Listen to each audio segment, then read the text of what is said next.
Hola,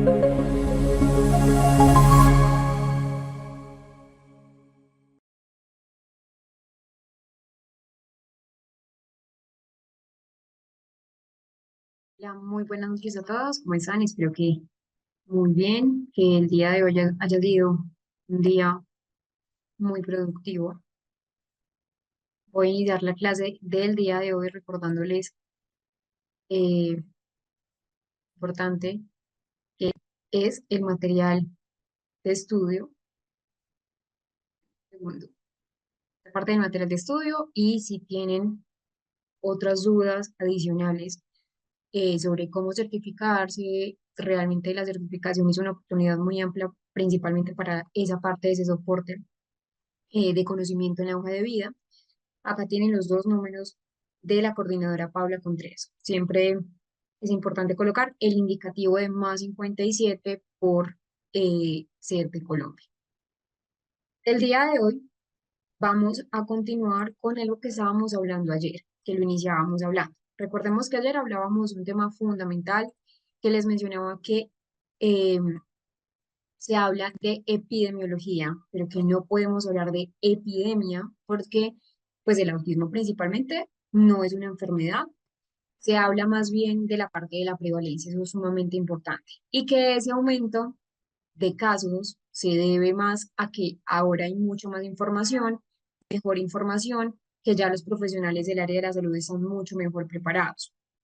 También me hacían una pregunta ayer sobre la diferencia que existía entre lo que es genética y herencia, y mencionábamos que la genética es esa carga, la herencia es la expresión de los genes.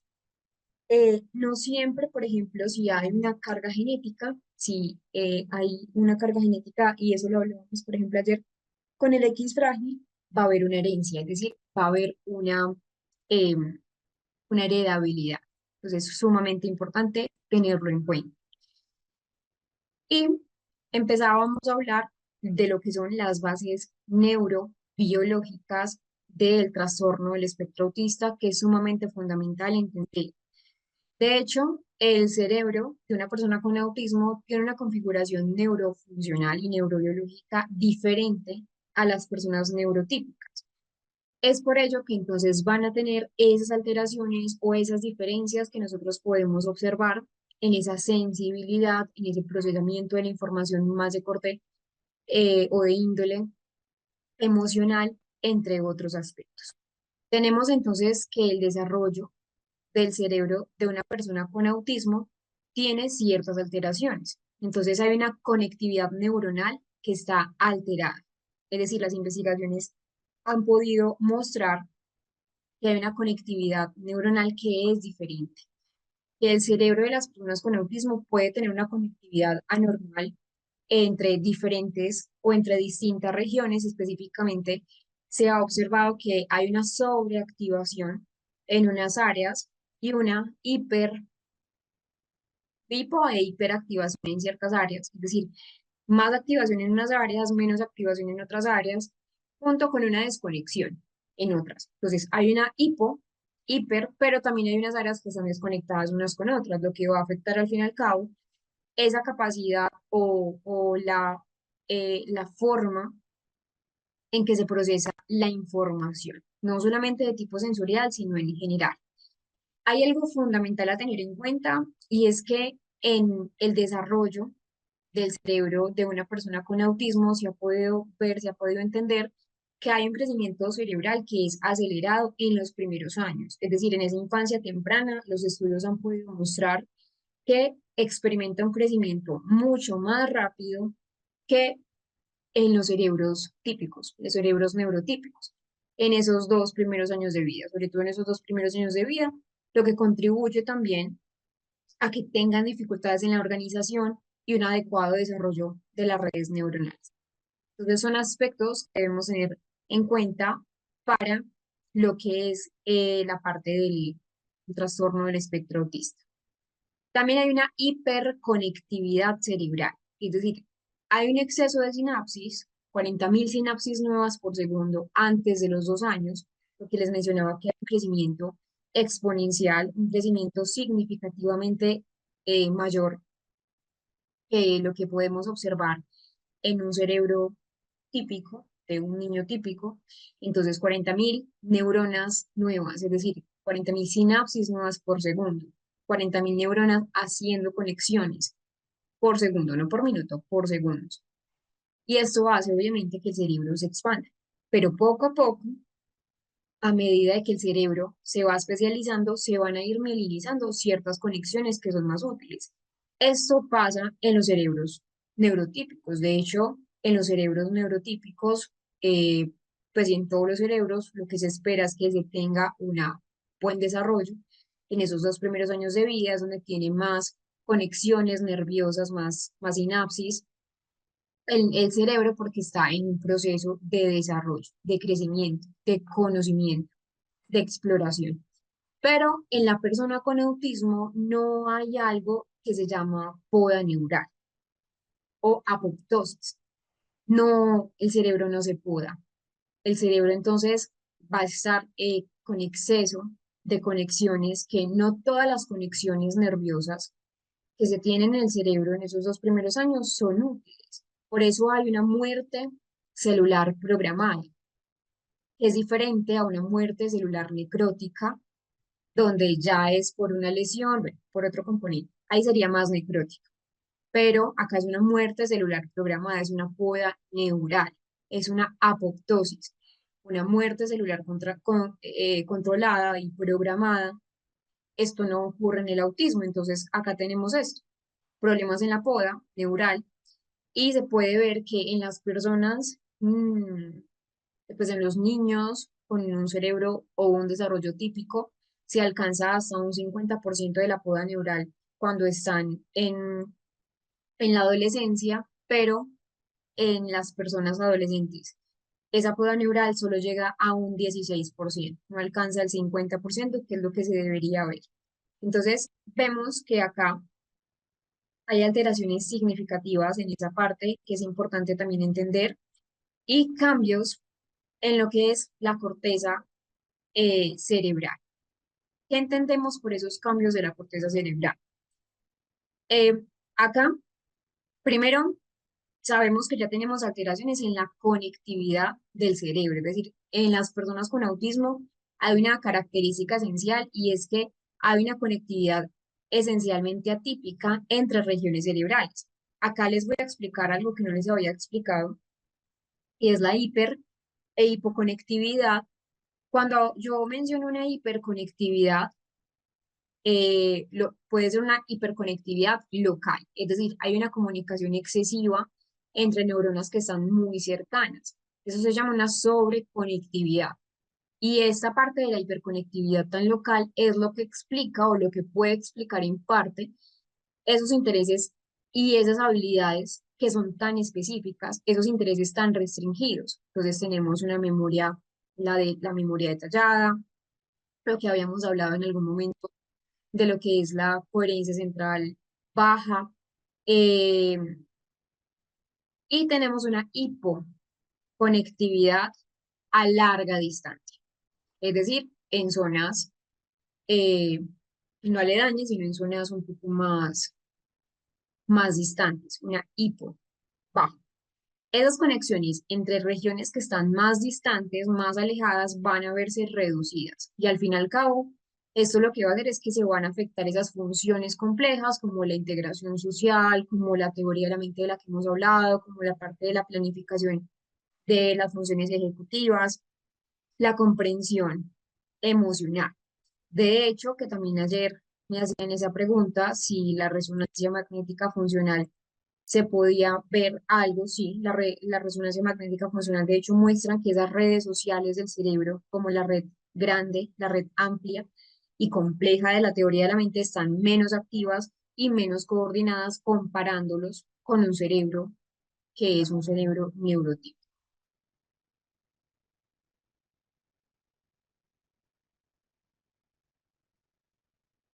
También es importante mencionar que, bueno, eso ya se los había mencionado, pero el neurodesarrollo está acelerado y es atípico. Durante esos años de vida, el cerebro, pues en los primeros, el cerebro de algunos niños con autismo presenta un crecimiento muy grande.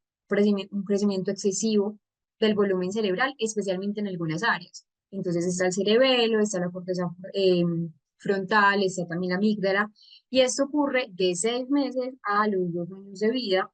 Es una etapa crítica para ese desarrollo social, para ese desarrollo comunicativo, pero ese crecimiento se desacelera después. Tienen un crecimiento exponencial y luego involución, entre comillas, involución. Y eso es lo que refleja esa alteración del proceso natural de lo que es la poda sináptica de la que hablábamos hace, hace un momento. Necesitamos esa poda neural. Entonces ya sabemos que la poda sináptica es un proceso en que el cerebro elimina, barre conexiones neuronales que son eh, débiles o que son innecesarias y esto lo hace para que el mismo cerebro lo haga. Por eso se llama muerte celular programada, está programada. El cerebro lo hace para funcionar mucho mejor. Entonces, en el autismo, este proceso es menos eficaz, este proceso puede ser menos eficiente, lo que genera una sobrecarga sensorial, porque hay muchas neuronas conectadas entre sí y dificultad también para ese filtro de los estímulos. A nivel de las regiones neuronales específicas, ya hemos hablado un poco de lo que es la corteza prefrontal con la teoría de la disfunción ejecutiva, que es importante, pero no solamente está la corteza prefrontal. Acá un recuerdo es que la corteza prefrontal va a estar relacionada con la planificación, con el autocontrol, con la capacidad de tomar decisiones, con inhibir de pronto un comportamiento, y que la alteración al fin y al cabo va a explicar esas conductas rígidas, las conductas repetitivas, eh, esa regulación también de corte un poco más social. También está la amígdala, que ahorita se las mencioné. La amígdala, ¿qué es lo que hace? La amígdala es clave para ese procesamiento a nivel emocional, ese reconocimiento de las expresiones. En algún momento, cuando estábamos hablando de teoría de la mente, hablamos de la amígdala, sobre todo esas expresiones más de tipo facial. Y está hiperactiva o está alterada, lo que se relaciona con esa ansiedad social, esa dificultad para leer las emociones. El cerebelo también, el cerebelo que también participa, bueno, el cerebelo no solamente participa en lo que es, pues entre otras funciones, el cerebelo tiene una especial atención en la coordinación motora, pero también en ese procesamiento sensorial y en la atención. Se muestran entonces alteraciones estructurales en las áreas cerebelosas que se van a asociar con torpeza motora y la red de regulación sensorial de la que ya hemos hablado.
También hay que entender, y ayer lo mencionábamos, eh, que hay factores que son genéticos, que de hecho hablábamos de más del 80% del riesgo en el TEA, que tiene una base genética y que se han identificado más de 100 genes relacionados. Muchos entonces empiezan a regular ese desarrollo neuronal, esa sinapsis, esa plasticidad cerebral.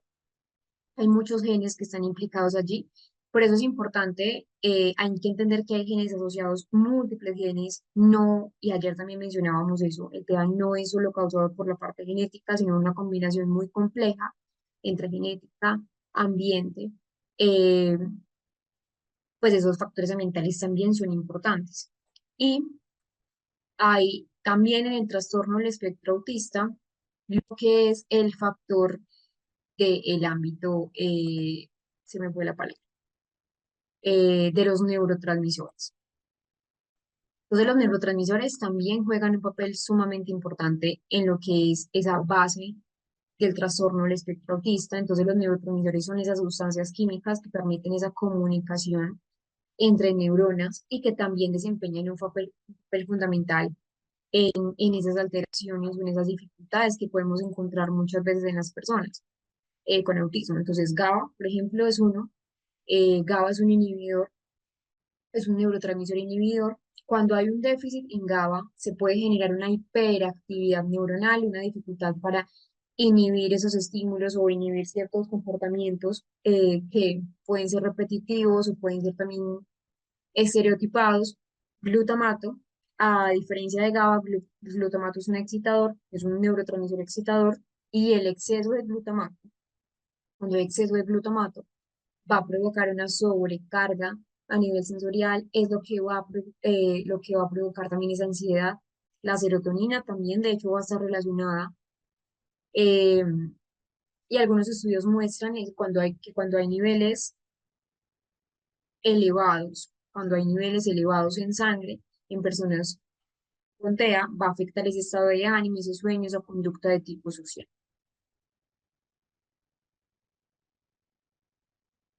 Importante entender que hasta el momento no se ha identificado un solo marcador biológico que sea totalmente confiable para esa parte del desarrollo del trastorno del espectro autista, que hay múltiples genes implicados, sí, pero que pues hasta ahora, hoy en día, empieza a ser diferente, sí, con el cerebro neurotípico.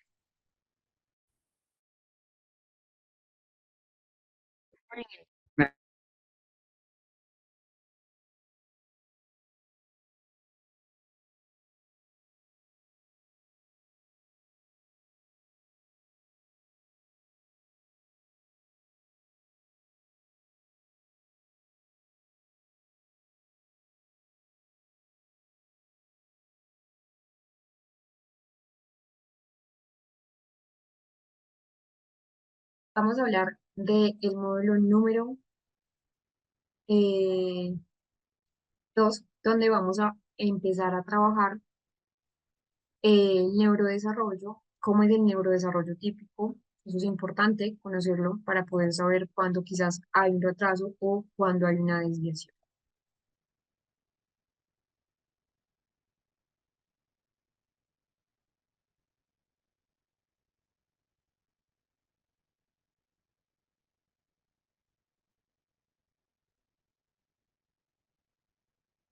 Vamos a hablar sobre las generalidades de lo que es el neurodesarrollo. Para comprender el neurodesarrollo, debemos quizás desglosar el término. Si yo les pregunto de pronto a personas que quizás no comprendan el tema del neurodesarrollo o que hayan escuchado por primera vez el término, muchas personas quizás dirían diferentes aspectos, diferentes definiciones. De pronto, si están relacionados con el área de la salud, ven el neurodesarrollo desde la perspectiva neurobiológica, pero eh, si desglosamos el término neuro, puede ser cerebro, sistema nervioso, aprendizaje, neurona, habilidades cognitivas, que ya hemos hablado de algunos, puede de pronto la persona decir que hace parte de trastornos, y si hablamos o desglosamos el término desarrollo, es un cambio continuo, esa maduración del cerebro. Puede una persona decir que desarrollo es evolución, que está sujeto a cambios a nivel biológico. Entonces, en general, el neurodesarrollo es un proceso biológico que permite esa maduración de lo que es el sistema nervioso central para esa adquisición de habilidades cerebrales, habilidades físicas, habilidades cognitivas, habilidades de tipo emocional. ¿Por qué es tan importante saber qué es el neurodesarrollo? Porque cuando conocemos, cuando comprendemos qué pasa en cada uno de los momentos específicos, cuando un niño o una niña va creciendo, cuando sabemos cuáles son esos periodos, esas edades de adquisición de ciertas habilidades, nosotros vamos a poder identificar mucho mejor esas estructuras o esos procesos neuronales que se están desarrollando adecuadamente o quizás que se están desarrollando de manera atípica. Entonces, vamos a identificar si hay déficit, si hay retraso o si el neurodesarrollo cumple con esos parámetros estándar. Debemos entender entonces que en el neurodesarrollo tenemos tres etapas importantes, lo que es lo prenatal, lo perinatal y lo postnatal. En lo prenatal tenemos causas conductuales, que de esto ya habíamos hablado en un momento, lo que es el consumo de sustancias psicoactivas de la madre durante ese periodo antes del periodo de gestación, cuando ya ha sido un consumo crónico y desmesurado. Otra causa conductual es el consumo de tabaco. Luego está el alcoholismo y esa madurez parental, cuando los padres sobrepasan las edades eh, esperables. Y tenemos la parte perinatal, donde se pueden dar mutaciones, alteraciones genéticas, alteraciones a nivel cromosómico, la parte prenatal, como la hipoxia, como la prematurez, como las lesiones al momento del nacimiento. De hecho, es muy común, por ejemplo, cuando hay una ayuda con forceps, que puede ser el niño de pronto se gestó bien, no tenía ningún tipo de malformación, pero quizás no se utilizó esos instrumentos de ayuda para la extracción y ahí tuvo de pronto una lesión y un rechazo también de los padres a nivel emocional. Ustedes acá están viendo esta gráfica que muestra los tiempos más sensibles del desarrollo de un bebé durante esas 38 semanas de embarazo, casi 39 semanas de embarazo. Entonces, acá, pues, en realidad es 38. Acá eh, tenemos una división en tres. Primero, un periodo del óvulo, que es 1 a 2 semanas. Luego está el periodo embrionario, que va hasta finalizando la octava, novena, la 12 hasta la 38 es un periodo fetal. Entonces, ¿qué tenemos? Nosotros en el neurodesarrollo fetal tenemos unos periodos críticos. Vean que ustedes están viendo una línea en cada una deformación, por ejemplo, corazón, brazos, oído, todo lo que es la médula espinal y el sistema nervioso central. Algunas partes de esa línea están sombreadas, otras están con un color sólido. ¿Por qué? Porque en el neurodesarrollo fetal también hay periodos críticos. Es decir, en el embarazo, cada una de las partes del cuerpo, como ustedes ven ahí, cabeza, corazón, etcétera, se forma durante un momento específico, durante un momento puntual. Y este tiempo específico se denomina periodo crítico del desarrollo fetal. Entonces, para que una parte del cuerpo se desarrolle, por ejemplo, ustedes ven ahí que hay una parte específica para el desarrollo de las manos, el desarrollo de los oídos, el desarrollo del corazón. Durante ese periodo crítico de desarrollo, el cuerpo puede ser más sensible a ciertas exposiciones. Ya cuando se ha desarrollado, por ejemplo, el corazón, pasa ese riesgo como tal de base. Entonces, las exposiciones pueden incluir medicamentos, alcohol, la parte de las infecciones, eh, condiciones también de salud de la madre o cualquier otra sustancia. Pero entonces, acá hablamos de probabilidades. ¿Qué probabilidad existe de que ocurran diferentes tipos de defectos en el neurodesarrollo a nivel fetal? Porque recuerden, el neurodesarrollo empieza desde esa parte de antes del nacimiento. Entonces, cada embarazo comienza con un 3 a un 5% de probabilidad de tener un riesgo. A eso se le conoce como un riesgo de fondo, de 3 a 5% de probabilidad de un defecto en el nacimiento. Ya este riesgo de fondo ya se va disminuyendo, va disminuyendo esa probabilidad del defecto de nacimiento cuando esa parte del cuerpo ya se haya desarrollado completamente, ¿cierto? Ya así es la exposición, ya el corazón se desarrolló en este caso. Una vez que esa parte del cuerpo se forme, ya no corre el riesgo de desarrollar defectos de nacimiento importantes. Algunas exposiciones van a seguir afectando ese crecimiento y ese desarrollo, van a afectar esa función o esa parte estructural del cuerpo aún después de que ya quizás se haya formado. Ese es el caso, desafortunadamente, del periodo más largo que tenemos de formación fetal y es el cerebro, perdón, y la médula espinal, es decir, todo el sistema nervioso central. Ahí es allí donde tenemos mucho más riesgo, tanto de desarrollar un defecto estructural o un defecto más funcional. Los defectos funcionales empiezan a partir de la semana 20 hasta ya el momento del nacimiento, ¿cierto? Incluso posterior. Pero defecto estructural tenemos de la semana 3 hasta la semana, por acá, 20. Ahí ya tenemos un defecto estructural. Por eso es tan importante entender esos riesgos de fondo. El neurodesarrollo en sí es un proceso que es dinámico, que empieza desde ese proceso, desde esta etapa, desde acá, hasta el momento en que nosotros terminamos nuestra adultez temprana. De hecho, se habla que el neurodesarrollo no se termina cuando tenemos 1 año, 2 años o 3 años, no. Culmina cuando tenemos aproximadamente unos 25 años, algunos estudios han dicho que 30, pero vamos en un promedio 25, donde se termina de mielinizar el prefrontal, que es la última función, la función de hecho de más alta complejidad para poder funcionar. Entonces el neurodesarrollo es dinámico, el neurodesarrollo no se suspende, no para o no debería de parar. Y el neurodesarrollo no solamente depende de factores genéticos, que ya hemos hablado, sino también del resultado de la genética con el medio ambiente. Una interacción entre epigenética, pues genética y ambiente. A eso se le denomina epigenética. Entonces nosotros obtenemos esa maduración del sistema nervioso con la interacción que nosotros tenemos con la parte genética. El neurodesarrollo y esa exploración nos permite también tener un buen desarrollo de las funciones cerebrales y es un proceso complejo, no es un proceso que se dé de la noche a la mañana y que también depende, como les digo, de un factor ambiental. Entonces, como los niños son pequeños y no tienen la forma de dar o de darse o de brindarse su propia estimulación, es acá donde los adultos responsables de cada niño llegan a tener dificultades. Entonces, continúa durante el resto de los años.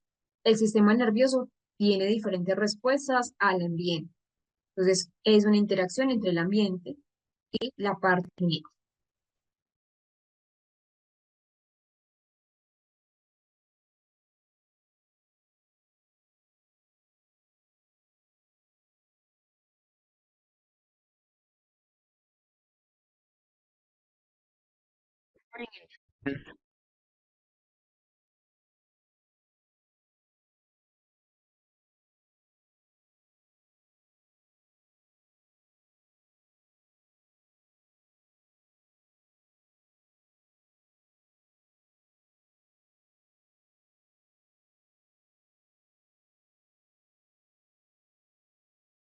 Debemos tener muy presente dos aspectos centrales en lo que es el neurodesarrollo y es el crecimiento y el desarrollo.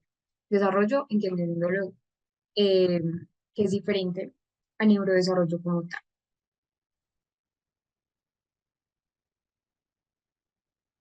Bueno, un momento.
Entonces, ¿qué tenemos?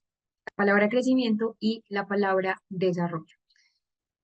Esos dos conceptos son importantísimos desde la biología, desde la psicología, en esa parte, pues sobre todo en esa parte de la psicología del desarrollo, están relacionados, pero son diferentes. ¿Qué tenemos por crecimiento? Crecimiento es un término más de tipo cuantitativo, por eso lo utilizamos para describir, eh, pero no a nivel descriptivo, sino también esa parte del aumento físico, el tamaño corporal, el aumento del tamaño de una persona, entonces ya se miden unidades como peso, como la talla, como la parte del perímetro cefálico, el crecimiento que vamos teniendo.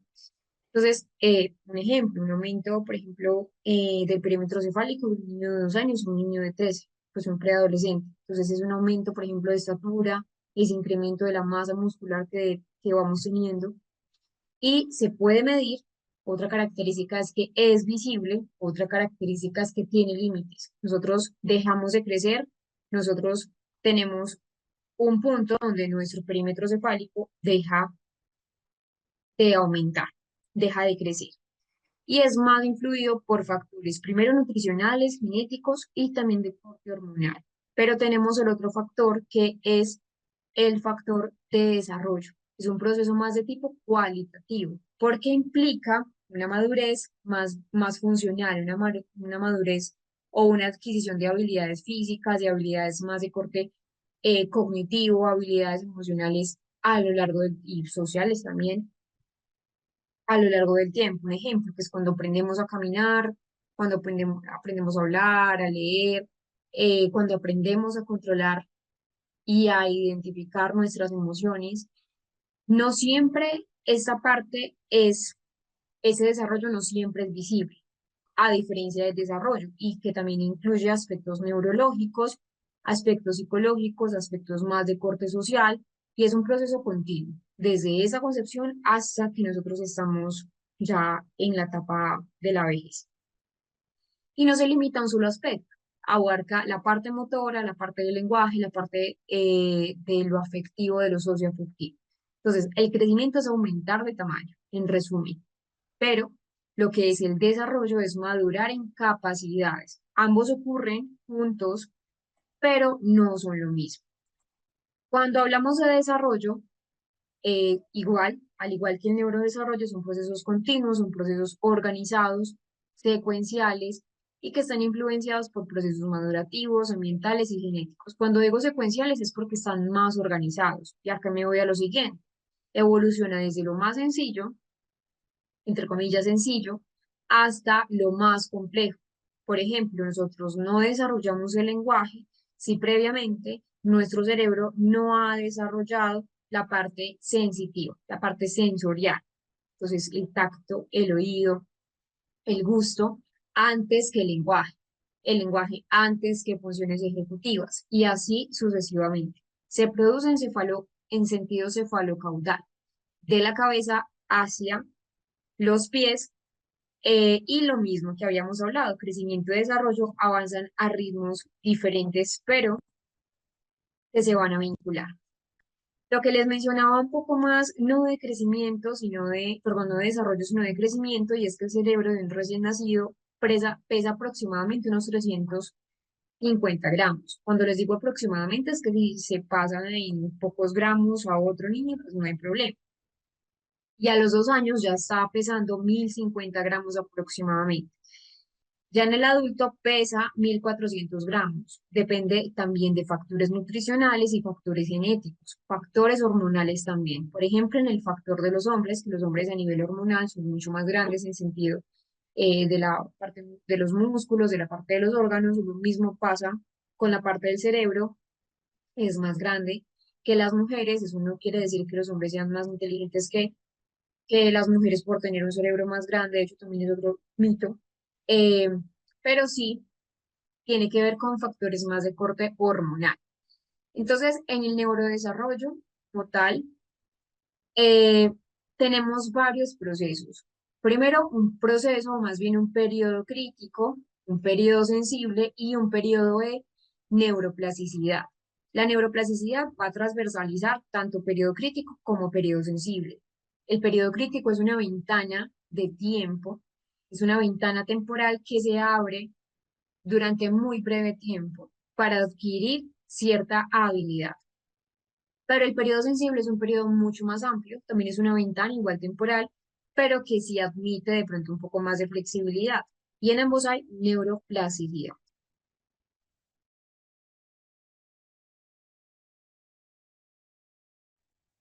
Reporting and Cada uno de los hitos y cada una de las habilidades tiene vinculado o está supeditado a lo que es un parámetro de tiempo. ¿Qué es un hito? Es una adquisición de una conducta, de una habilidad, de una destreza que va a ser específica para cada uno de los niños a cada una de las edades. Por eso tenemos el parámetro de tiempo, es decir, en el periodo exacto o el tiempo exacto, ese rango de edades donde el niño va a estar mucho mejor preparado para esa conducta, para esa destreza. Y es acá donde, donde esos parámetros de tiempo tienen los periodos sensibles y los periodos críticos, que de hecho son los que nos dicen a nosotros cuando hay una desviación, cuando hay un, un retraso. Empecemos por el periodo crítico de neurodesarrollo.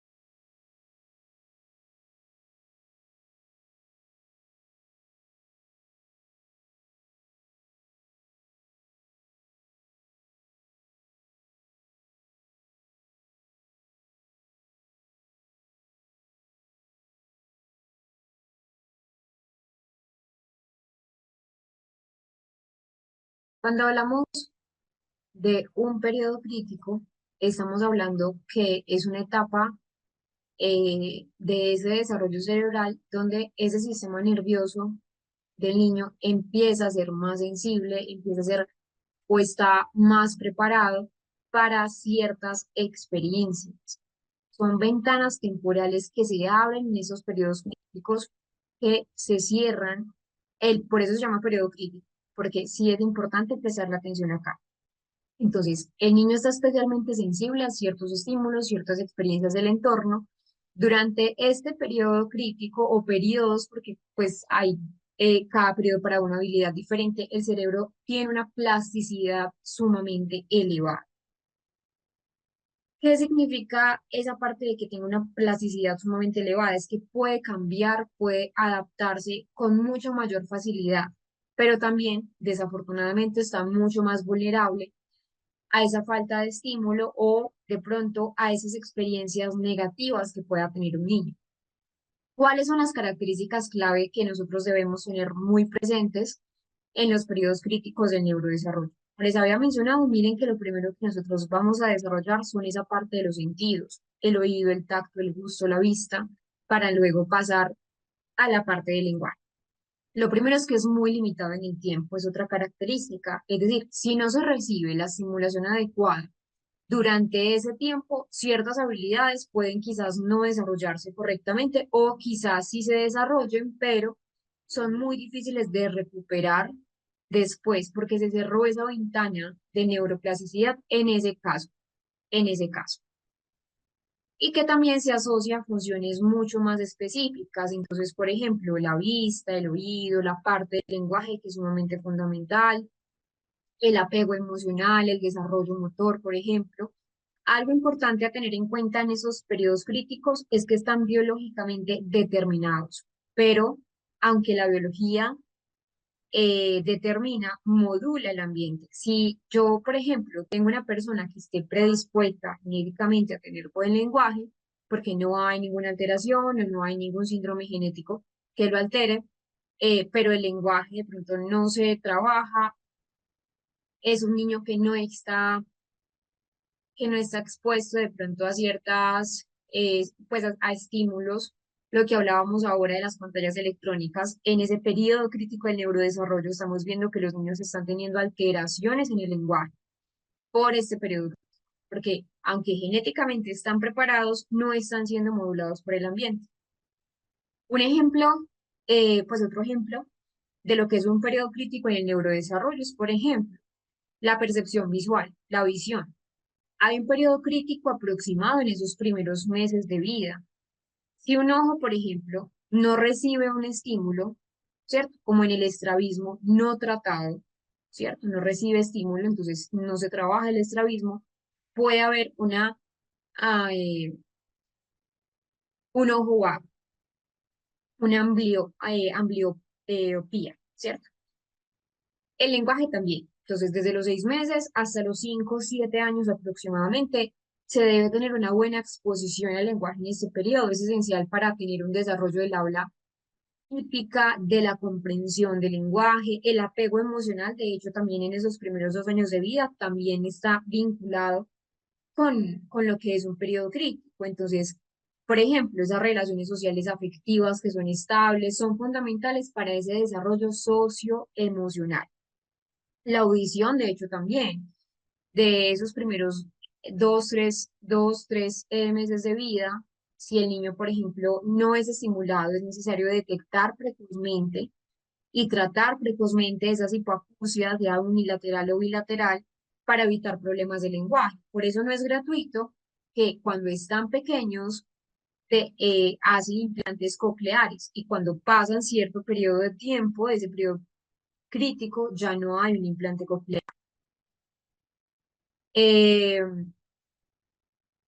y tenemos otro periodo que es sumamente importante, que es un periodo sensible. Algo que yo quiero que tengamos muy en cuenta es la diferencia entre un periodo sensible y un periodo crítico, que fue el que acabamos de observar. Ambos son ventanas temporales, ambos son ventanas de tiempo, pero en el periodo crítico, que eso es una diferencia, si en el periodo crítico no ocurre el estímulo, el desarrollo puede verse truncado, puede verse irreversiblemente afectado, lo que habíamos hablado de la visión binocular, por ejemplo, la parte de la audición o el lenguaje. Eh, Aunque el lenguaje también se trabaja en la parte sensible, pero sobre todo en la parte de lo sensorial, en el periodo crítico.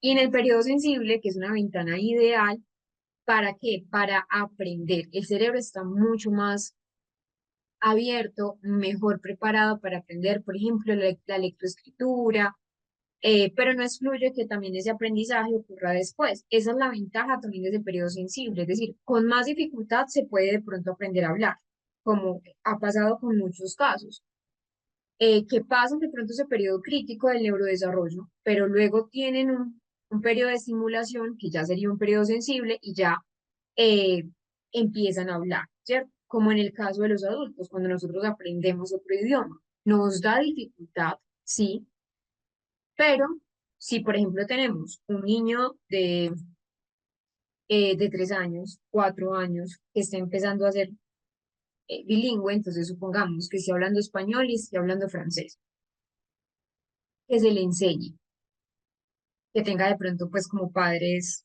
eh, hispanohablantes, pero también de la parte francesa. Va a ser mucho más fácil para ese niño porque está en un periodo crítico, a diferencia de un adulto que es hispanohablante de nacimiento, nunca estuvo expuesto de pronto al idioma francés y lo vino a conocer cuando tenía 30 años. Más difícil, sí, pero que sea imposible, no. Le va a costar un poco más porque el cerebro igual está preparado gracias a la neuroplasticidad, pero no tanto como si hubiese sido en ese periodo crítico. Volviendo al tema ya ahora sí para la explicación puntual de lo que es o lo que se podría comprender por el periodo sensible en el neurodesarrollo. Es una etapa donde el cerebro está más receptivo a ciertos tipos de estimulación. Acá también se facilita esa parte del aprendizaje, la adquisición de ciertas habilidades específicas y como les mencionaba, que a diferencia del periodo crítico, acá es una ventana más abierta, no es tan estrictamente cerrada como en el periodo crítico. Entonces, acá, ¿qué quiere decir? Que si no se adquiere una habilidad en este tiempo de periodos sensibles, todavía es posible desarrollarla más adelante, aunque les mencionaba que probablemente con más esfuerzo sea mucho más arduo. o que no sea tan eficaz. Hay una alta plasticidad cerebral, que de hecho es una característica central en el periodo crítico, en el periodo sensible del neurodesarrollo, esa plasticidad cerebral. El cerebro responde de forma mucho más óptima a lo que son los estímulos. No hay un límite rígido como tal, pero sí un pico de sensibilidad que luego decrece. Eh, lo que hace el periodo sensible del neurodesarrollo es que facilita el aprendizaje natural de habilidades como el lenguaje, de habilidades como la parte de la empatía, de habilidades como de control emocional o de habilidades, por ejemplo, como esa coordinación. Si hay falta de estímulos adecuados en este periodo, al igual que veíamos que si hay falta de estímulos adecuados en el periodo crítico del neurodesarrollo, puede haber un desarrollo más lento, pero no necesariamente es irreversible, a diferencia del periodo crítico. Entonces, por ejemplo, de acá les coloco los rangos de edades. Una habilidad podría ser ese lenguaje oral, que va de 0 a 6 años, que también se junta con el periodo crítico. Es decir, cuando los niños aprenden el lenguaje de manera espontánea y fluida, tiene que ver con esta parte del periodo sensible. Pero si un niño de pronto no aprendió a hablar a esa edad, puede aprender a hablar luego, como es el caso de la película, que no sé si se la vieron, El niño salvaje de Aveyron, donde nunca pues tuve una comunicación oral, porque siempre se comunicó de forma salvaje, porque recuerden que el niño salvaje de Aveyron lo rescataron de la comunidad francesa de Aveyron. Bueno, entonces miren que ahí es un gran ejemplo para lo que es el periodo sensible. El desarrollo emocional o el apego, que es de 0 a 3 años, es crucial. Es esa cantidad del vínculo con que de pronto los cuidadores, la parte paterna influye en esa regulación emocional. Entonces es mucho más flexible en relación a lo que es este periodo crítico, que sí es mucho más cerrado. Vamos a ver un ejemplo de lo que es la neuroplasticidad, que es un concepto fundamental en lo que es el neurodesarrollo y a nivel general. Nosotros tenemos neuroplasticidad desde que nacemos hasta que morimos, realmente, hasta que ya estamos en la vejez. A diferencia de lo que se creía de pronto antaño, donde pensaban que la neuroplasticidad solo estaba en esos primeros 10 años de vida. No, está desde el nacimiento hasta la vejez, pero eh, sí le damos el adecuado estímulo.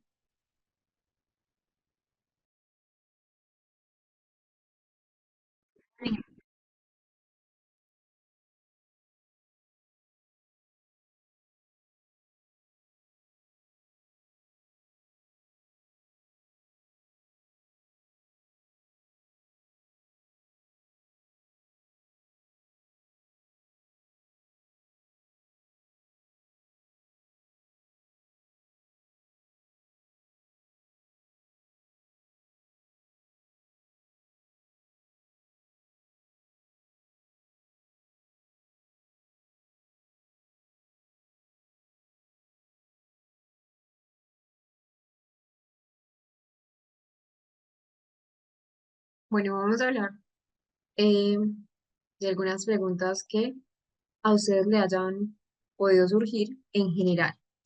Es importante hablar de lo que es el neurodesarrollo y neuroaprendizaje. La influencia del ambiente es fundamental, créanme que sí, durante esa niñez se produce una intensa actividad cerebral y para poder adquirir habilidades, para poder adquirir esos hitos de los que estábamos hablando, es importante la estimulación.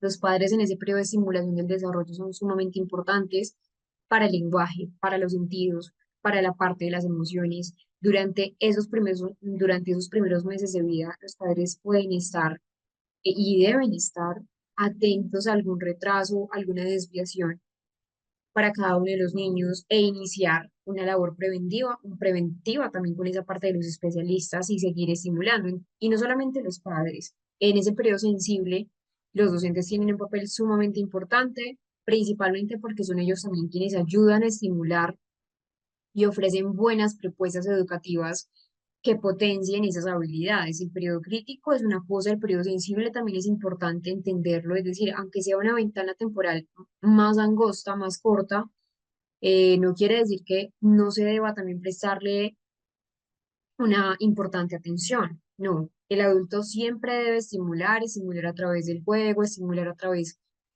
de habilidades perceptivas, de habilidades sensoriales, de habilidades motoras. Siempre es importante también, y a veces no se hace, asignar responsabilidades a los niños y establecer horarios de las tareas también es una forma de simular. Y lo que mencionábamos ayer, que sigue siendo de pronto un tema muy controversial, y es el tema de lo que es el uso moderado de computador, tablet, celular, pues en general los juegos eh, o accesorios tecnológicos porque son nocivos. O sea, son nocivos realmente en el neurodesarrollo. Afectan la atención, afectan el desarrollo del lenguaje, causan fatiga, causan desmotivación en general. Entonces es importante que el adulto sepa también no solo eso, sino cómo aprenden los niños, que facilita ese proceso de aprendizaje, que facilita las habilidades para ofrecer actividades que promuevan también esa parte de lo que es la salud en general.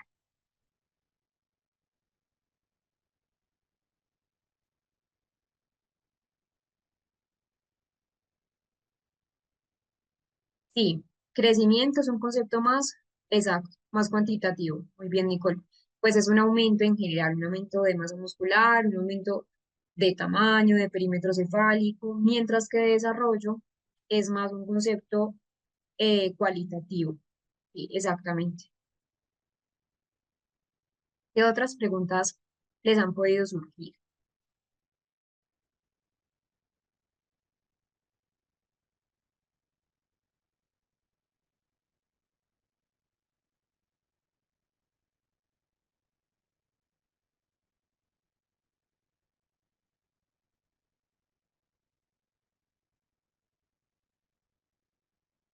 ¿El autismo se puede dar con otra neurociencia? No entiendo tu pregunta, Yasmin. ¿Cómo que con otra neurociencia?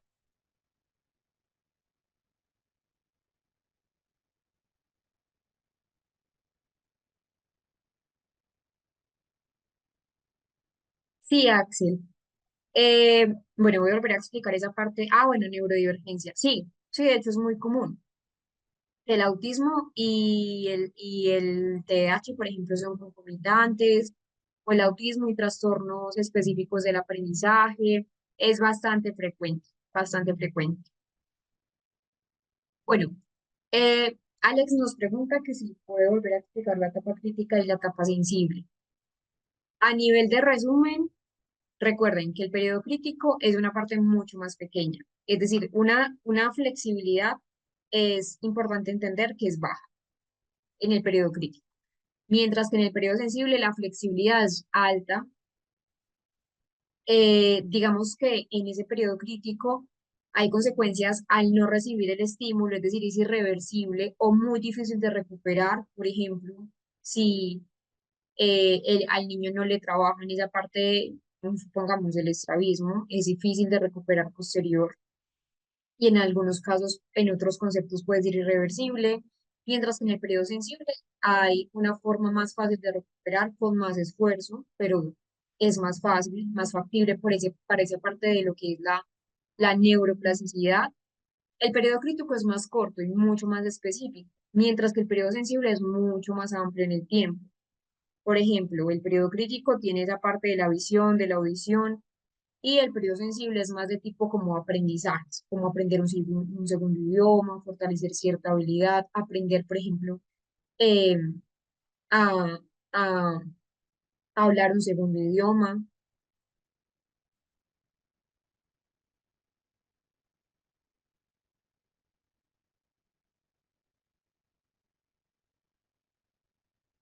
Bueno, ella nos pregunta cuál es el test altamente fiable en la detección de síntomas para diagnosticar el autismo. ADR y A22 juntos son las pruebas Gold estándar, pero no solamente eso, es decir, el diagnóstico de autismo, un diagnóstico bien hecho de autismo, no solo debe estar vinculado con lo que es el tema de las pruebas, también es importante esa parte observacional, la entrevista clínica diferente a la DIR, la DIR es una entrevista clínica semiestructurada para autismo, diseñada exclusivamente para autismo, pero también depende de otros profesionales De hecho, pues siempre lo he dicho que para hacer un adecuado diagnóstico no debe depender solo de un profesional, sino la mirada multidisciplinar.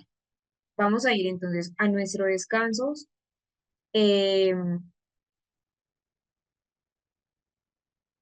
para poder continuar con la otra parte de la clase.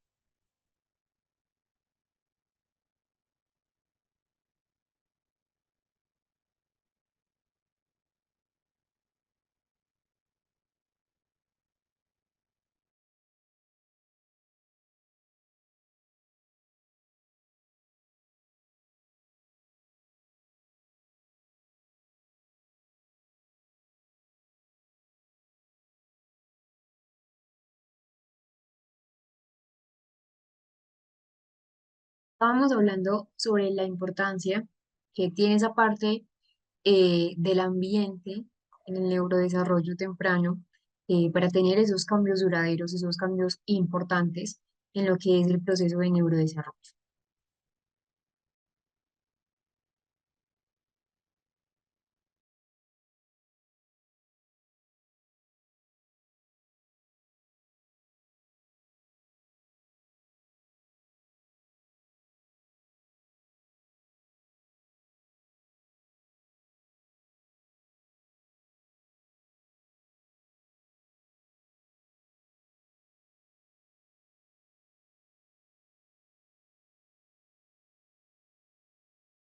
Hablemos de lo que es el neurodesarrollo, esa parte del inicio del sistema nervioso central.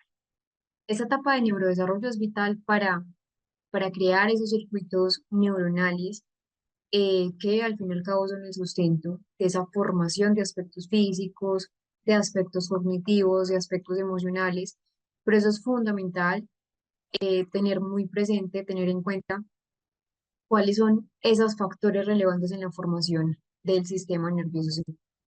El neurodesarrollo piensa con la formación del cigoto. Ese cigoto se implanta en lo que es el útero y empieza a generarse un proceso que se llama la formación de la gastrula, proceso de gastrulación.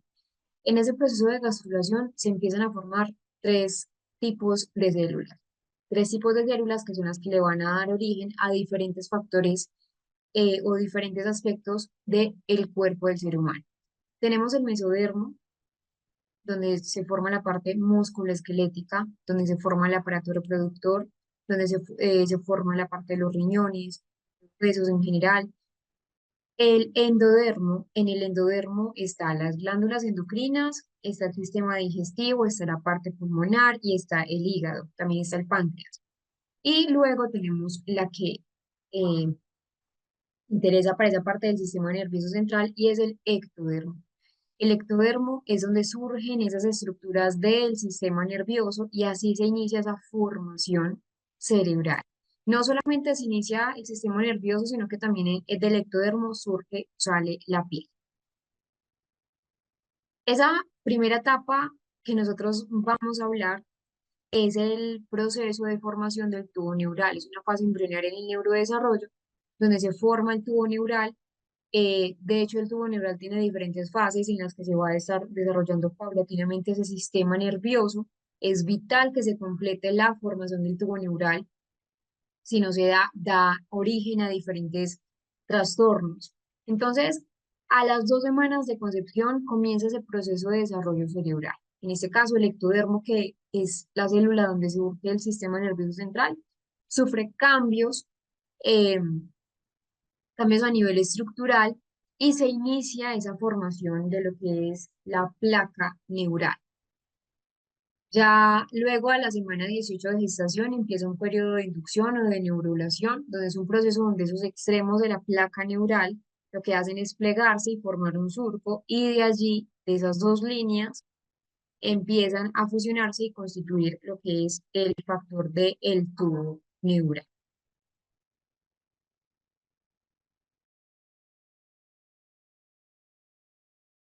Progress.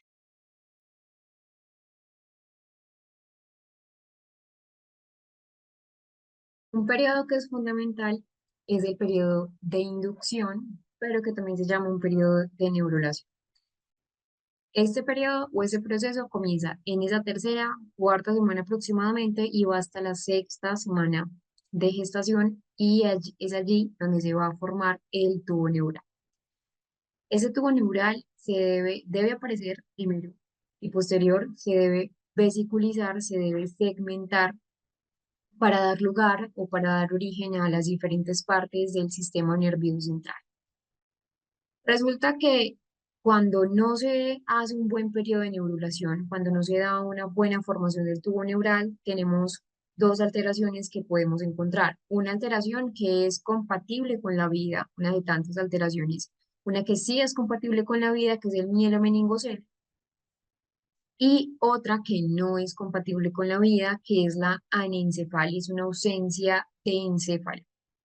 Y el mielomeningocele es una falta de esos cierres de los arcos posteriores. Y acá lo que tenemos es una herniación, es lo que se conoce como también espina bífida. De hecho, hay tres tipos de espina bífida. El mielomeningocele, bueno, está mielodirrafia, meningocele, mielomeningocele, o espina bífida oculta, que podría ser la forma más leve, esta es la forma más grave.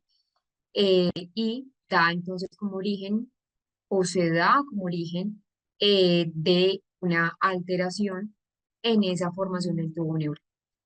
Vamos a ver algunas imágenes, para muchos pueden ser sensibles, para otros no, pero sé que de pronto, pues, muchas personas de pronto pueden sentir que esas imágenes son sensibles, pero son imágenes reales de estos dos. Acá tenemos la foto real de un mortinato, una anencefalia y una foto real de un neonato con mielomeningocele. Neonato porque nació vivo, mortinato no nació con vida. Principalmente pues porque no tiene el encéfalo. Entonces acá tenemos una herniación. Que ustedes ven acá son las meninges, dentro de las meninges que recubre esta parte está el líquido cefalorraquídeo.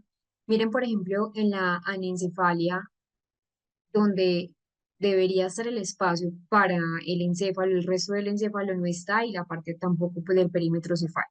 Pero lo que hablábamos ahora, ciertos aspectos del periodo sensible y el periodo crítico del neurodesarrollo fetal sí están. Mire que está la formación de la nariz, la cavidad auricular, aunque todavía el oído, pues la oreja no está como tal desarrollada. Esto son las tres formas. Esta así es como debería ser. Se lo puede acercar. Así es como debería ser la parte de la médula espinal.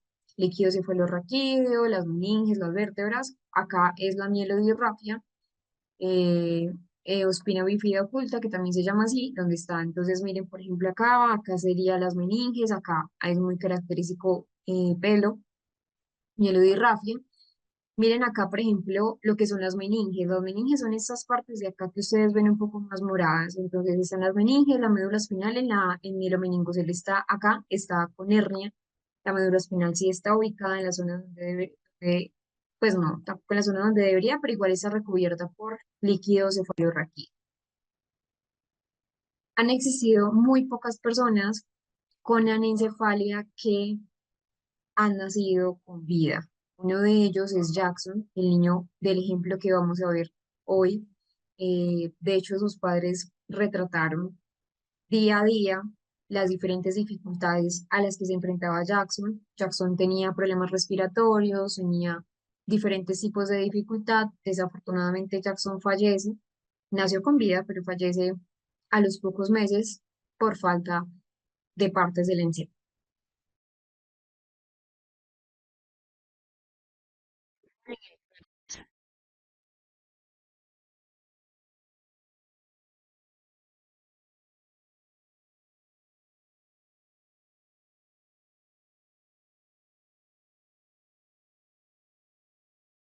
Tenemos lo que es, eso era la parte de la meningofalia.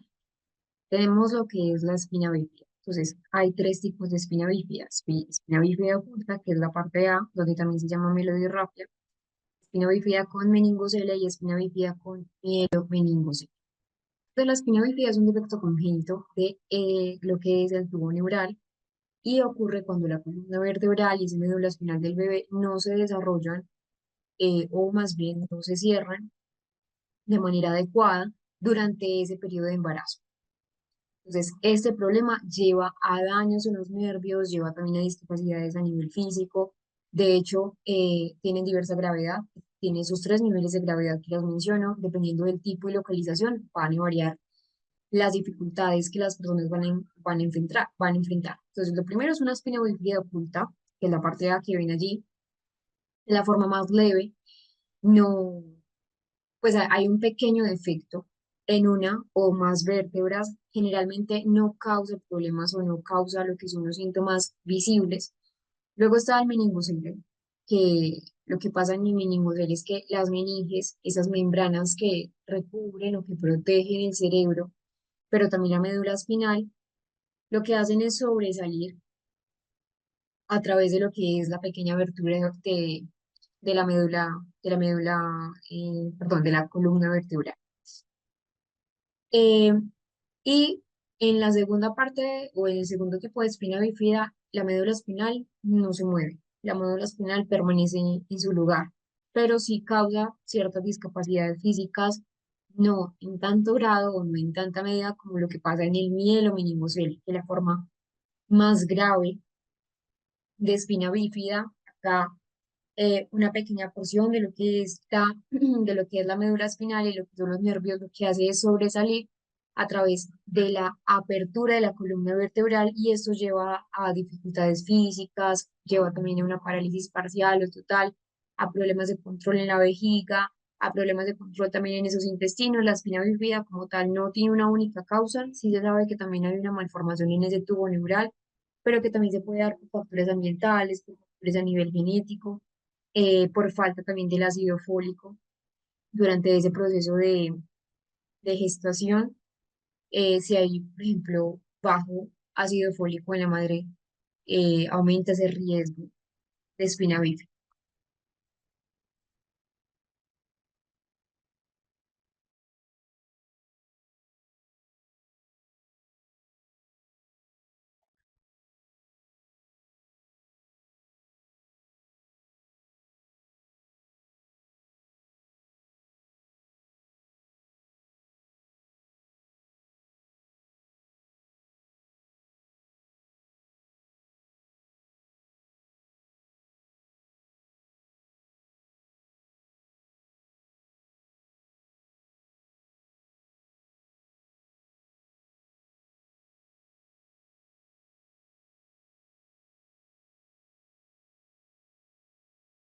El tubo neural se debe entonces vesiculizar principalmente en estas tres vesículas, prosencéfalo, mesencéfalo y romboencéfalo, que también son conocidos como cerebro anterior, cerebro medio y lo que sería el romboencéfalo, el cerebro posterior. Luego de cada una de estas divisiones se va a volver a dividir en otras cinco, entonces el encéfalo, diencéfalo, el mesencéfalo queda exactamente igual, también se cuenta como una tercera, el mesencéfalo y el mielencéfalo. Y bueno, y la médula espinal no cambia. Esas cinco vesículas van secundarias, van a dar origen, por ejemplo, el telencéfalo va a dar origen a lo que es el cuerpo calloso, que une los hemisferios cerebrales, y así sucesivamente para cada una de las estructuras de nuestro sistema nervioso central. Brilliant. Y también esa parte de la ontogenia del sistema nervioso central. Tenemos entonces la parte de la proliferación en general, lo que es la ontogenia del sistema nervioso central. Allí nos referimos a ese desarrollo del sistema nervioso, desde el embrión hasta la parte de la vida adulta. Es un proceso complejo, es un proceso que se va a caracterizar por varias etapas claves: la proliferación de las neuronas, la migración de las neuronas, esa parte donde ya se diferencian las neuronas.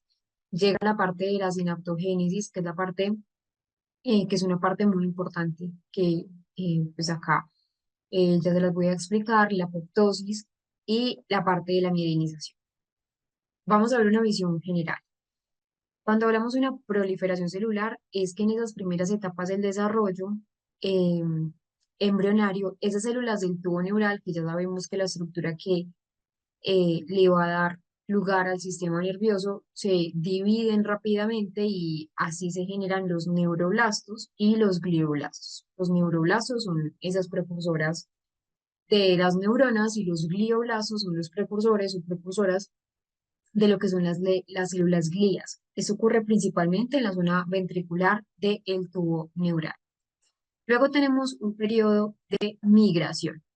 Entonces, proliferación es cuando las neuronas aumentan en cantidad y la migración es donde van hacia otro lugar.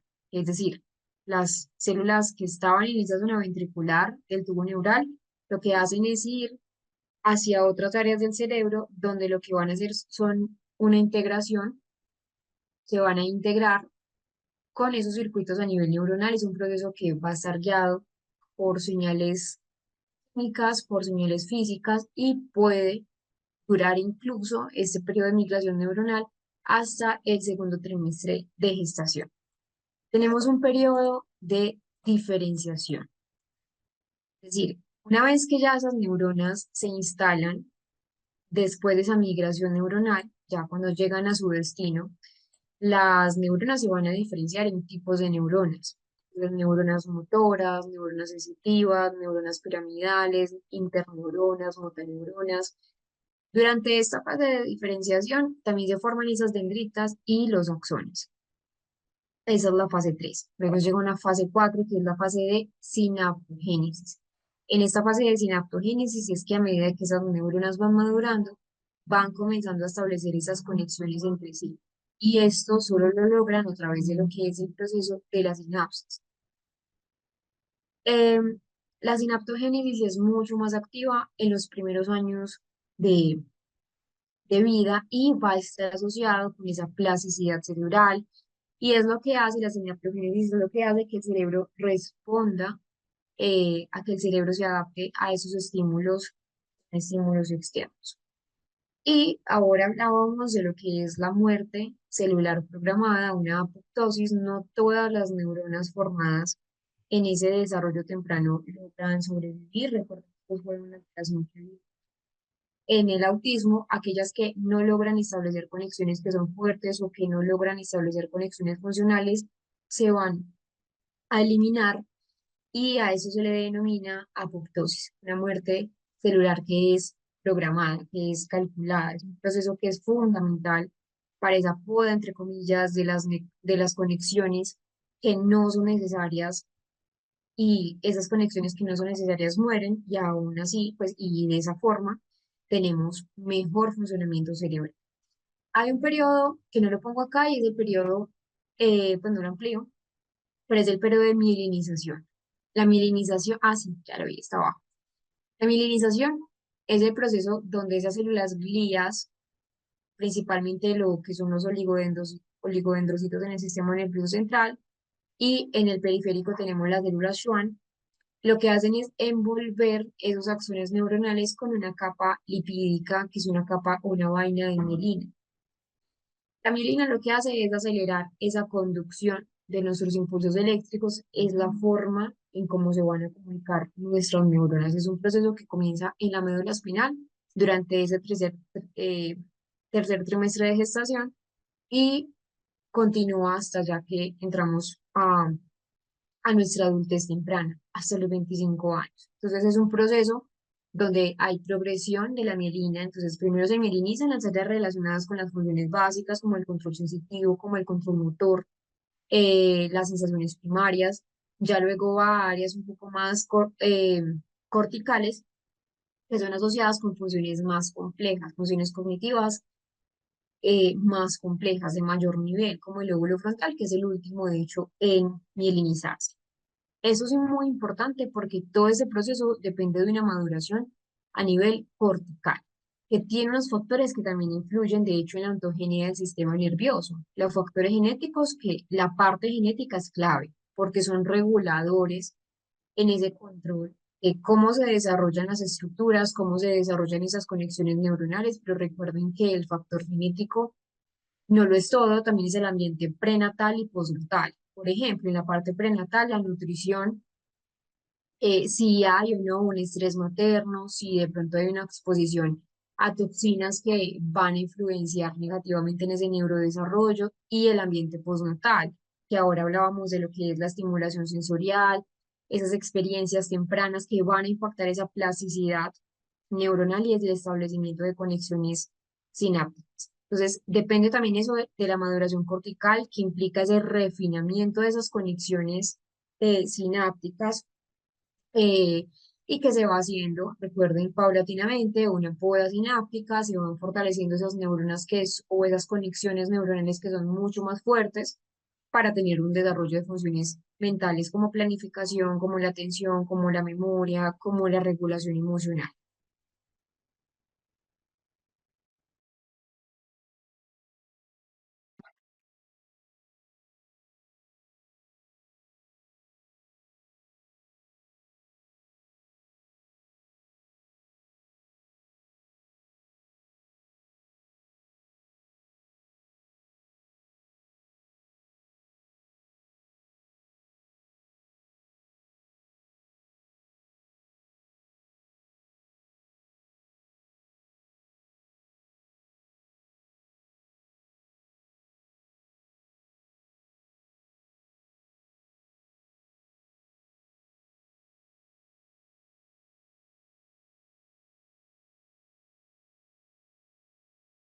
También hay alteraciones en esa parte de la proliferación. Una de ellas es la microcefalia. No es el único factor, pero sí es uno de ellos. ¿Qué entendemos por la microcefalia? La microcefalia es una condición a nivel neurológica eh, donde el tamaño de la cabeza es significativamente más pequeño que el promedio en relación a la edad, en relación al sexo biológico y se suele, digamos, asociar a diferentes factores, pero uno de ellos sí es alteraciones en la proliferación, es decir, el cerebro no se desarrolla adecuadamente o el cerebro deja de crecer, lo que lleva al fin y al cabo a que tengamos un cráneo más pequeño, un cráneo de menor tamaño.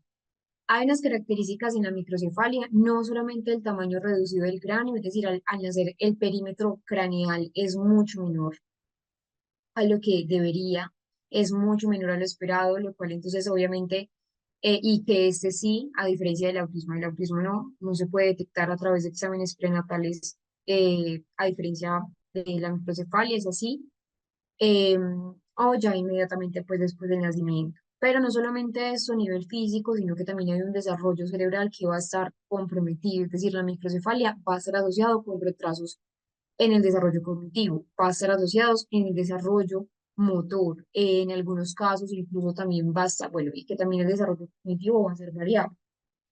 Muchos tienen una afectación significativa, otros no tanto, otros va a estar relativamente preservado. Y que también en la microcefalia hablamos de grados de severidad. La microcefalia puede ser leve, moderada o la parte ya más grave, dependiendo de la extensión de ese subdesarrollo cerebral y lo que les menciono, las causas subyacentes. Hay muchos factores que van a estar de hecho implicados en la microcefalia. El primer factor es un factor genético. De hecho, en el síndrome de Rett, que es un síndrome genético, que hablábamos del síndrome de Rett asociado con un autismo sindrómico, también puede estar relacionado con la microcefalia. Hay otro que es el síndrome de Cornelia, donde también está asociado a microcefalia. Entonces, son factores genéticos. Algunas formas de microcefalia son heredadas por mutaciones en genes que regulan ese desarrollo cerebral. Pero no solamente factores genéticos, de hecho también se han podido investigar que el virus del Zika sería una infección durante el embarazo. También puede afectar esa parte de la microcefalia, lo que es el citomegalovirus, la rubeola, la toxoplasmosis van a inferir en ese desarrollo normal del feto y factores tóxicos. Por ejemplo, la exposición prenatal a toxinas, pues aspectos tóxicos como alcohol, como consumo de sustancias psicoactivas y también la interacción con otros medicamentos pueden afectar ese crecimiento cerebral y generar la parte de la microcefalia. Otro factor puede ser problemas en el suministro de sangre, como no se irriga la suficiente sangre y pues los suficientes nutrientes también a lo que es el desarrollo del feto. Esa desnutrición materna puede generar también eh, microcefalia en muchos casos, es decir, que el cerebro no se desarrolla en el tamaño que debería desarrollarse. Eh, bueno, exposición a altos niveles de radiación también, exposición también de, una, una dificultad en esa parte placentaria también, y complicaciones en general durante el embarazo. Si de pronto en el embarazo hubo falta de oxígeno, o durante el parto, o durante esa parte ya del embarazo, eh, como la preeclampsia también, pueden provocar microcefalia y limitar el desarrollo cerebral. La microcefalia, mm, ya pasar para la ronda de preguntas, tiene ciertos síntomas y también tiene ciertas consecuencias. La microcefalia tiene una gravedad de los síntomas que, como les digo, va a depender del nivel de afectación. Por ejemplo, va a haber que muchos niños con microcefalia tienen un retraso en el desarrollo, es decir, tienen dificultades cognitivas, dificultades con el lenguaje, dificultades a nivel motor, dificultades con la socialización. La microcefalia también trae acompañada de dificultades en esa espasticidad. La espasticidad es una rigidez muscular, que de hecho en la microcefalia también está, convulsiones, problemas de coordinación, las dificultades cognitivas que yo les mencionaba, pero que son de diferente gravedad, problemas de comportamiento. Puede ser también una consecuencia asociada de la microcefalia. Entonces, claro, en muchos casos, esos trastornos de conducta, esa hiperactividad, esas dificultades para concentrarse van a estar asociadas a la microcefalia como tal, no a un trastorno del neurodesarrollo como TDAH, por esa falta de atención, sino la microcefalia. Y las convulsiones, también está asociada con esa parte del factor de epilepsia y pues otros trastornos a nivel convulsivos. Bueno, ya saca por acá la ronda de preguntas para que podamos responder un rato algunos aspectos que de pronto tengan como duda. Alejandra, esa parte se la puedes preguntar a la coordinadora Paula, que ya te da toda la información.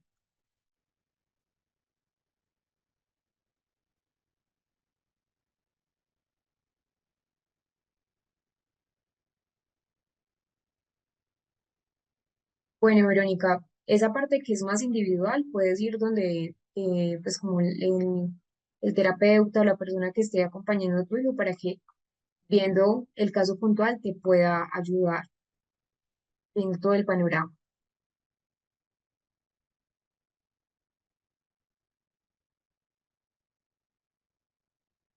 Sí, sí, Marta. Incluso en grados menores también puede ser diagnosticada en esa parte de la gestación. Sí. De hecho, el diagnóstico es pues, la ecografía prenatal. Pues en algunos casos la microcefalia se detecta en el embarazo. Eh, ya, pues igual hay muchos estudios para esto, sobre todo los ultrasonidos, especialmente en ese tercer trimestre de, de embarazo, incluso en esos casos leves.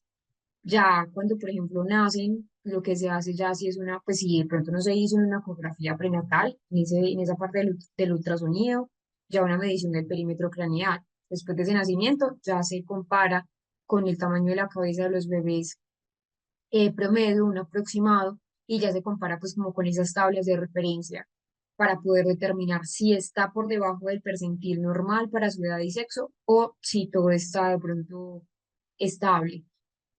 Y no solamente eso, sino que a veces cuando hay dudas, ya se hacen pruebas adicionales. Entonces, si ya se diagnostica microcefalia, se puede realizar estudios como, por ejemplo, las tomografías computarizadas, las resonancias magnéticas, de hecho, el electroencefalograma también. ¿Para qué? Para evaluar, pues ya está diagnosticado, pero eso no, no solo para eso, sino para evaluar el estado del cerebro, determinar también posibles consecuencias, como ya lo habíamos mencionado, la parte de la epilepsia. Y el tratamiento de la microcefalia como tal, pues no hay una cura para la microcefalia, ¿cierto? Ya que esos daños del cerebro suelen ser irreversibles. Lo que les menciono, dentro del periodo de neurodesarrollo fetal también hay periodos críticos. La microcefalia, pues no hay una involución. pero sí hay tratamientos que se van a enfocar en mejorar la calidad de vida de la persona microcefalia, pues para la persona y para la familia. Entonces, terapias físicas, porque recuerden que hay espasticidad, hay rigidez muscular. Eh, Mejorar esa coordinación es importante entonces con fisioterapia. La intervención temprana siempre va a ser esencial, sea con microcefalia o sea en otra condición que vamos a ver mañana, que es, por ejemplo, la hemimegaloencefalia, que es una herniación, pues es un crecimiento atípico de una parte del cerebro, de uno de los hemisferios. El control de síntomas, por ejemplo, con medicamentos en la microcefalia, cuando hay crisis convulsivas, cuando hay trastornos epilépticos, y siempre pues es un apoyo familiar, pero igual hay que tener en cuenta que hay diferentes grados de, pues de microcefalia, que pues esos diferentes grados van a afectar la calidad de vida.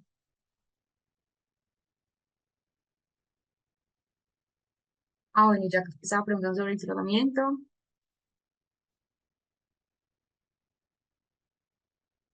bueno, Diani nos dice, profe, revisando las grabaciones, miré unos archivos y un material, ¿cómo hago para recibir esta información? Bueno, el material y ahora que también me preguntaban sobre una característica de lo que es la certificación. Les voy a compartir por acá el número de la coordinadora. Esos son los números de la coordinadora, más 57 y más 57. Les pueden escribir a esos dos números y ella ya les da toda la información, tanto para la certificación, que es sumamente importante, para abrir esas puertas de oportunidades laborales y académicas, y también el material de estudio, que era pues la persona que me estaba preguntando, Vianney, donde estaba todo lo relacionado con los libros. Por ejemplo, acá tenemos unos libros que de hecho ayer también me preguntaban si habían guías. Bueno, esa es una, guía de salud mental en el aula.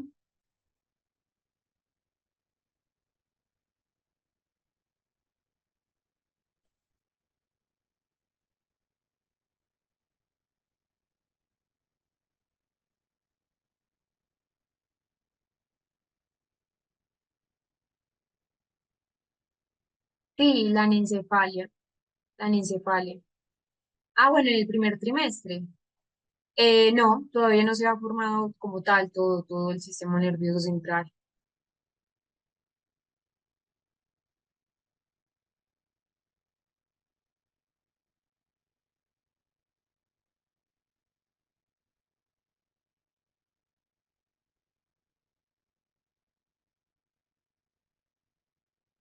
Bueno, me preguntan, el TOC, trastorno obsesivo compulsivo, ¿con qué parte del desarrollo del cerebro tiene que ver? Bueno, en general, para lo que es el TOC, no los quiero confundir, el TOC no es un trastorno de neurodesarrollo, es un trastorno obsesivo compulsivo, está relacionado eh, con esos circuitos cerebrales que, por ejemplo, están en la corteza orbitofrontal, es decir, tiene que ver mucho con esa parte frontal. Entonces recuerden que la orbitofrontal está relacionada con esa toma de decisiones, esa evaluación de los riesgos. En el TOC, por ejemplo, está hiperactiva, lo que es esa corteza orbitofrontal. No hipo, sino hiper. El tálamo también se ha encontrado, donde está la transmisión de señales de sensoriales y señales motoras, donde se amplifica esas señales obsesivas, pero no solamente estructuras. En el TOC también están los neurotransmisores implicados también en ese funcionamiento, con la serotonina, por ejemplo, con la dopamina,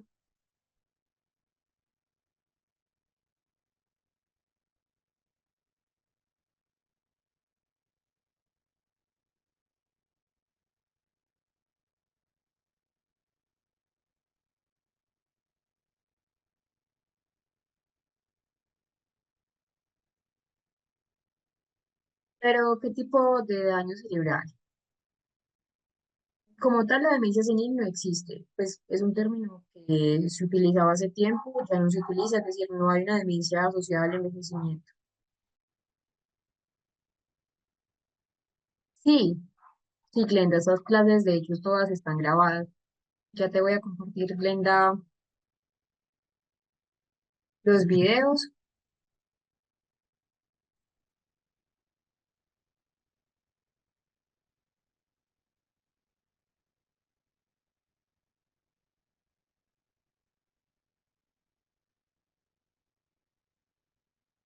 Te voy a compartir la primera clase,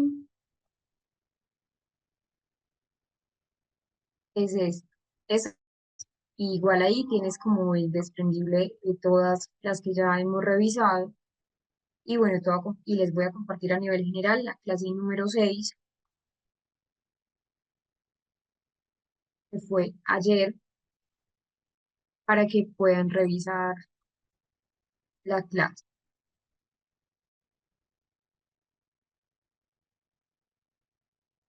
Esa es la primera y esta es la sexta. Sí, sí, los niños con microcefalia de hecho deberían ir al colegio. Es que del colegio, o sea, las barreras no, nunca las va a tener la persona, las barreras siempre las va a tener el colegio. Por eso es importante que los colegios tengan un diseño universal para el aprendizaje y que se hagan ajustes razonables en casos necesarios.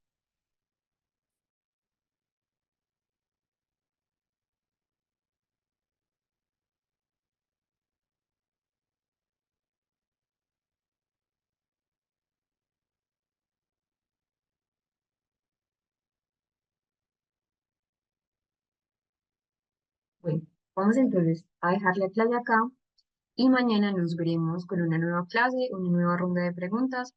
Espero que duerman bastante, que puedan descansar y recuerden que la clase del día de mañana también es en la jornada de la tarde y la del sábado es en la jornada de la mañana. Que estén muy bien, que descansen mucho, nos vemos.